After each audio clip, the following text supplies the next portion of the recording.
এই যেহেতু আমাকে একাকী সবটা করতে হয়, ওকেও সামলাতে হবে, আবার রান্না বান্নাও করতে হবে, তাই আমি খুব সাধারণভাবেই রান্না করার চেষ্টা করি। এর মধ্যে অল্প জিরে ফোড়ন দিয়ে আমি আদা, রসুন, পেঁয়াজ, টমেটো সবকে বেটে নিয়েছি।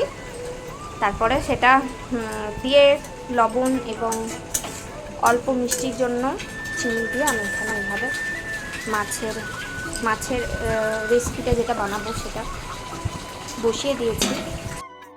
মশলাটায় ভালোভাবে তেল ছেড়ে এলে আমি এখানে জল দিয়ে দেব। মাছগুলো দিয়ে কিছুক্ষণ ফুটিয়ে নিলে এইভাবেই আমি সাধারণভাবেই রান্না করার চেষ্টা করি, যেহেতু আমাকে একাকী সবটা সামলাতে হয়। চাই এবার আমি এটা নামিয়ে নেব।